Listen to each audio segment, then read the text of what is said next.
Welcome to today's deep dive, where we'll be going a little deeper than usual and taking a closer look at the fascinating world of power dynamics. That's right. Not the kind of power you see in like those superhero movies, Right. but the more subtle kind. The often invisible forces that shape how we interact with each other and influence outcomes. Exactly. Yep. And to guide us through this exploration, we'll be using the 48 Laws of Power as our roadmap. Now, before you think we're endorsing some sort of Machiavellian scheme to, take over the world, let's be clear. Our goal here is to help you become more aware of these power dynamics so you can navigate your own life more effectively. It's like learning the rules of a game you didn't even know you were playing. Mm. Once you understand the moves, you can not only protect yourself, but also start playing strategically. I love that analogy. And speaking of moves, this book is packed with them, 48 to be exact. We won't be covering all of them today, but we've handpicked some of the most intriguing laws with captivating historical examples to illustrate how they work in the real world. We'll be diving deep into the psychology behind these laws, dissecting the strategies employed by historical figures, and most importantly, exploring how you can apply these insights to your own life. So buckle up and get ready for some serious aha moments. Let's start with Law 6, court attention at all cost. Now you might be thinking, well, I'm not looking for fame or notoriety, but here is how. This law is about standing out from the crowd, making yourself memorable, and capturing the attention of the people who matter. It's not just about being loud or outrageous, though. Those tactics can certainly work. It's about cultivating a unique presence, showcasing your strengths, and finding creative ways to get noticed in a world that's constantly bombarded with information. Think of P.T. Barnum, the legendary showman. He knew how to capture the public's imagination, even if it meant staging a fake mermaid exhibit. Was it deceptive? Maybe. But it was undeniably effective. Barnum understood that in a crowded marketplace, you need to create a buzz, spark curiosity, and offer something unique to stand out. It's a principle that applies just as much today as it did in the 19th century. Absolutely. And then there's Count Lustig, a con man who used a completely different approach. He cultivated an air of mystery, surrounding himself with an aura of intrigue to boost his perceived power. Lustig played on people's fascination with the unknown. He understood that sometimes the less you reveal, the more powerful you appear. Think of figures like Mata Hari, whose mystique only amplified her influence. It's fascinating how these two figures, Barnum and Lustig, achieved notoriety through completely different tactics. But both understood the fundamental principle of Law 6. To gain power, you must first capture attention. So how does this apply to you? It's not about creating elaborate hoaxes or adopting a fake persona. It's about identifying what makes you unique, what skills or talents you possess that can set you apart from the competition. Exactly. What's your mermaid exhibit, so to speak? What's the unexpected element you can bring to your work or your personal life to grab people's attention and make them want to know more? Now let's move on to Law 7. Get others to do the work for you, but always take the credit. This one might sound a bit ruthless, but it highlights a crucial aspect of power dynamics: delegation and leverage. Think of the famous rivalry between Thomas Edison and Nikola Tesla. Edison, while undeniably brilliant, was also known for taking credit for the work of others, including many of Tesla's innovations. And this wasn't just about ego. Edison understood that in the race to develop new technologies, speed and efficiency were paramount. He wasn't afraid to delegate tasks and then leverage the results to solidify his own position as a leader in the field. But let's be honest, there's a fine line between delegation and exploitation. We've all probably experienced situations where someone else took credit for our hard work. It's frustrating, to say the least. The key here is to be aware of this dynamic. If you're in a situation where you're contributing to someone else's success, make sure your contributions are recognized and valued. Don't be afraid to advocate for yourself and ensure you get the credit you deserve. On the flip side, if you're in a position of leadership, be mindful of how you delegate tasks and acknowledge the contributions of your team. Building a collaborative environment where everyone feels valued is essential for long-term success. Let's move on to a law that might seem counterintuitive, especially in a world that often values honesty above all else. Law 12. Use selective honesty and generosity to disarm your victim. Now, before you start picturing us as master manipulators, let's break this down. The key word here is selective. This law isn't advocating for outright deception. It's about recognizing that strategic acts of honesty or generosity can be incredibly powerful tools for building trust and lowering people's defenses. Think of Yellow Kid Weil, the infamous con artist. He was a master at using selective honesty and generosity to set up his elaborate schemes. He'd shower his victims with gifts, confess to minor transgressions, all to create a false sense of security and vulnerability. It's almost like a magician using misdirection. You're so focused on the act of generosity or the confession that you miss the bigger picture, the real manipulation that's happening behind the scenes. But here's the thing. This tactic isn't just used by con artists. Think about politicians, marketers, even your friends and family members. We all use selective honesty and generosity to some extent, whether we're conscious of it or not. It's about understanding the psychology of persuasion. People are more likely to trust someone who appears open and vulnerable. But it's also a reminder to be discerning. When someone is being overly generous or confessing a bit too readily, ask yourself, what's their motive? What are they trying to achieve? And this brings us to an important question for you, listener. Have you ever encountered someone who is a little too eager to please, a little too quick to offer a favor? Looking back, was there a hidden agenda at play? How did it make you feel? Let's shift gears now to Law 13.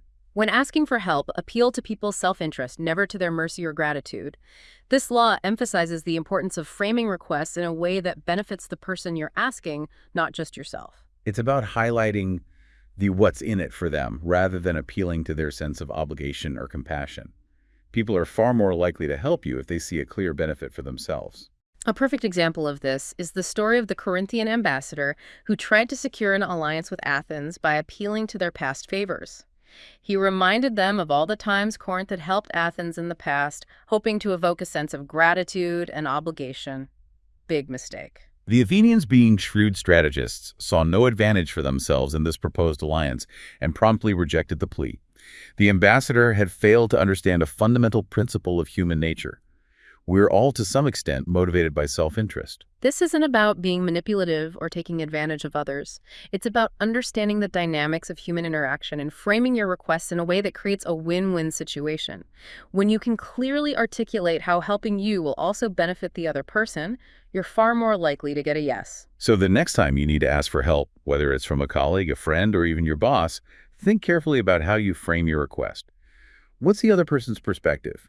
How can you make it clear that helping you will also benefit them? Now let's step into the world of espionage with Law 14. Pose as a friend, work as a spy. This one sounds a bit ominous, but it highlights the importance of gathering intelligence and being aware of the power dynamics at play in any situation. We see this principle in action everywhere, from corporate boardrooms to international relations. Gathering information about your competitors, understanding their motivations, and anticipating their moves can be crucial for success, even survival. But this law also serves as a cautionary tale. It reminds us that not all friendships are created equal, and that even in our personal lives, power dynamics can play a role. It's a bit unsettling, but we've all probably experienced situations where someone we considered a friend turned out to have ulterior motives. Take the story of the Byzantine Emperor Michael III, who was betrayed and murdered by his best friend Bardas. It's a chilling reminder that even in our closest relationships, we need to be discerning about who we trust and what information we share. This doesn't mean we should be constantly suspicious of everyone around us, but it does highlight the importance of being observant, reading between the lines, and understanding that people's actions don't always align with their words. It's about finding a balance between trust and caution.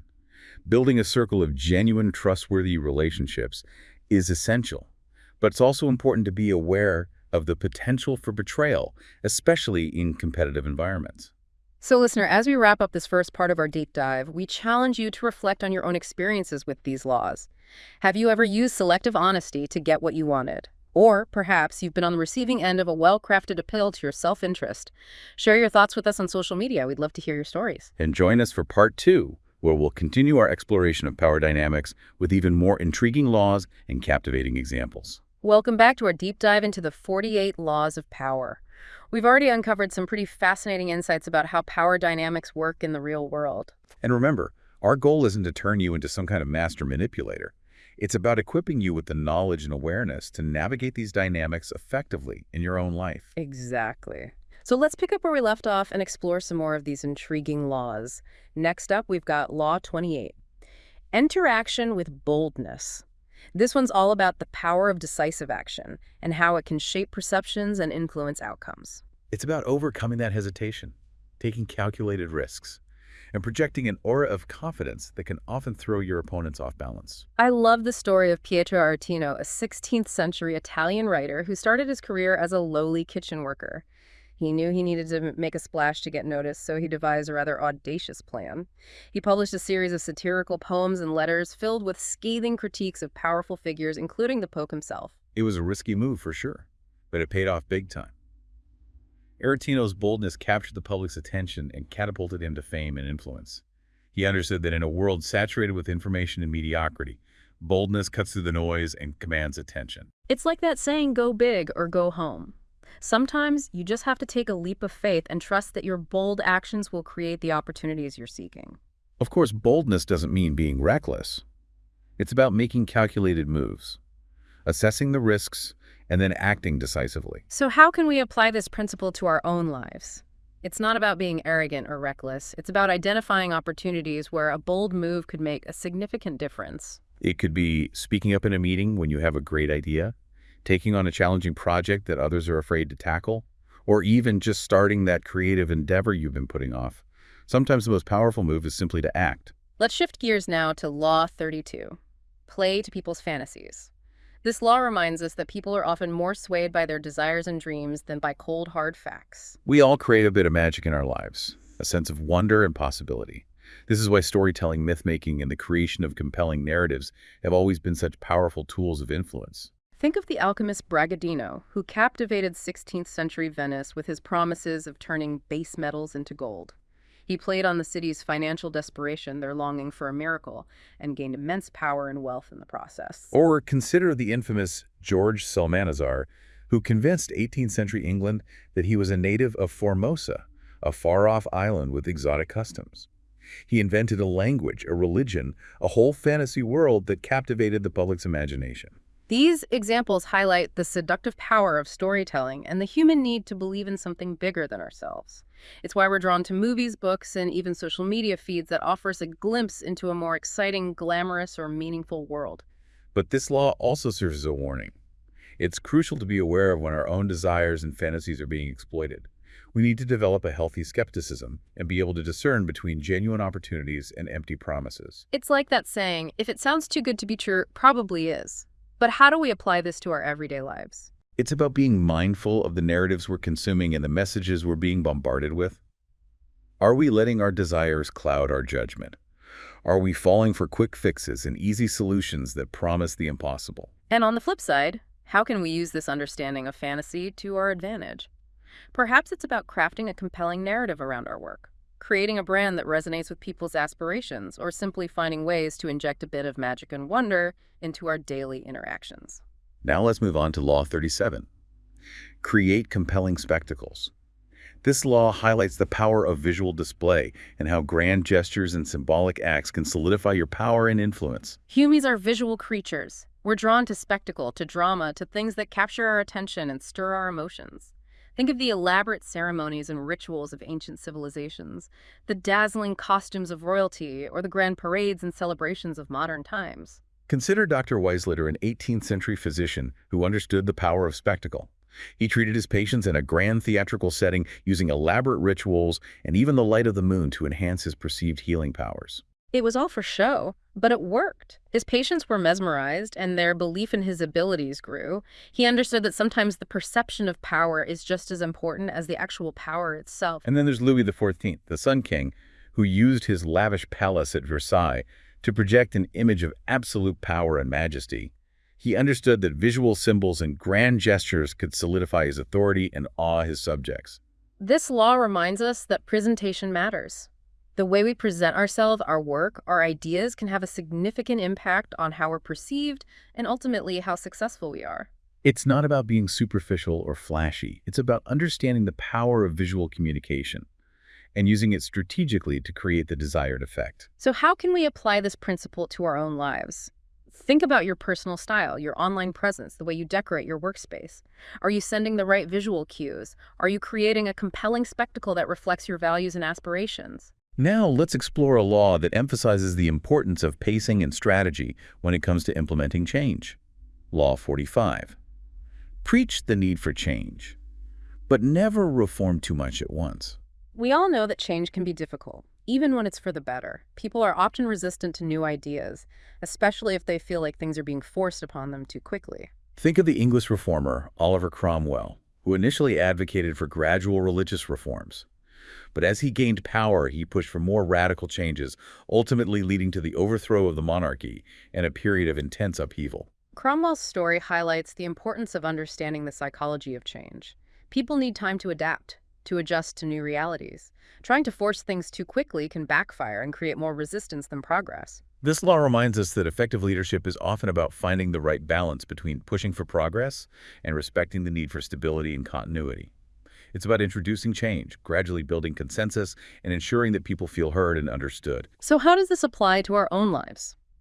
Whether you're leading a team at work, trying to implement a new initiative, or even just making changes in your personal life, remember that patience and strategy are key. Don't try to do everything at once, and be mindful of the impact your actions have on others. Now let's delve into a law that might seem counterintuitive at first, Law 46. Never appear too perfect. This one's interesting. You'd think that striving for perfection would be a good thing, right? But this law cautions against appearing flawless, arguing that it can actually breed envy and resentment. Think about it.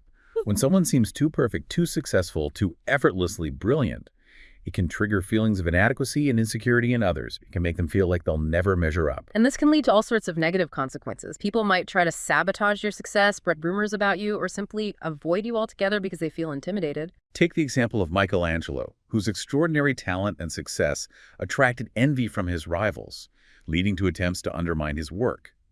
Even his masterpiece, the Sistine Chapel ceiling, was initially commissioned as a way to discredit him. It's a reminder that even the most gifted individuals are not immune to the dynamics of power and the complexities of human emotion. So how do we navigate this delicate balance between striving for excellence and avoiding the pitfalls of appearing too perfect? I think it's about cultivating a sense of humility, being willing to acknowledge our flaws and celebrating the successes of others. It's about showing that we're human, that we make mistakes, and that we're still learning and growing. It's also about being mindful of how we present ourselves. We don't need to downplay our accomplishments, but we can certainly choose to highlight our struggles and the lessons we've learned along the way. This can make us more relatable and less likely to trigger feelings of envy. And this brings us to a point where we'd love to hear from you, listener. Have you ever experienced the downsides of appearing too perfect? Or perhaps you've witnessed someone else being targeted because of their success? Share your thoughts with us on social media. We're always eager to hear your perspectives. And join us for part 3, where we'll wrap up our exploration of the 48 Laws of Power with some final thought-provoking insights and practical takeaways. Welcome back to the final part of our deep dive into the 48 Laws of Power. We've been on quite a journey, haven't we? Through this intricate world of power dynamics, uncovering these subtle strategies and the psychological maneuvers that shape how we interact. And now in this final act, we'll explore 2 more laws that offer valuable insights into navigating the complexities of human relationships and societal structures. These laws can be especially potent, so listen closely. All right, let's jump right in. First up, we have Law 42. Strike the shepherd and the sheep will scatter. This law emphasizes the importance of identifying and targeting the key figures who hold power within a system. Think of it like a network or a chain of command. There's always a central figure, a leader, a decision maker who holds the most influence. If you can identify and neutralize that shepherd, the whole system can crumble. Exactly. Think of the Russian mystic Rasputin, who gained immense influence over Tsarina Alexandra by positioning himself as the sole healer for her hemophiliac son. By targeting the Tsarina, the shepherd of the royal family, Rasputin gained access to the very heart of Russian power.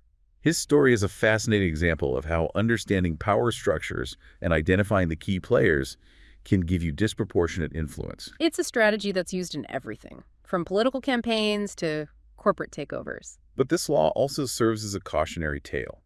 If you become the shepherd, you also become the target. Yeah, it's a precarious position to be in. You have the power, but you're also vulnerable to those who seek to disrupt the system. So it's crucial to be aware of the power dynamics at play and to protect yourself from potential rivals or challengers. Now let's explore our final law for today. Law 44.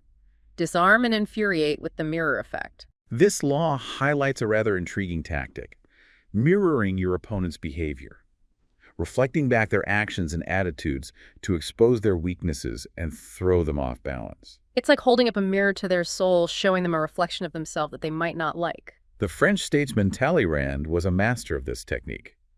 During Napoleon's reign, Talleyrand used mirroring to neutralize his rivals, subtly reflecting their actions and words to expose their hypocrisy and undermine their authority. It's a subtle but incredibly effective tactic. Mirroring can be used to disarm aggressors, expose manipulators, and even defuse those tense situations. Yeah, imagine someone's trying to provoke you with angry words or aggressive behavior. Instead of reacting in kind, you simply mirror their behavior back to them. It can be incredibly disarming. They see their own negativity reflected back at them, which often forces them to reassess their approach. So, listener, have you ever encountered someone who used this mirroring technique on you? How did it make you feel? Perhaps you felt seen, understood, or maybe even a little bit manipulated. It's certainly a powerful tool, and one that we can all learn from.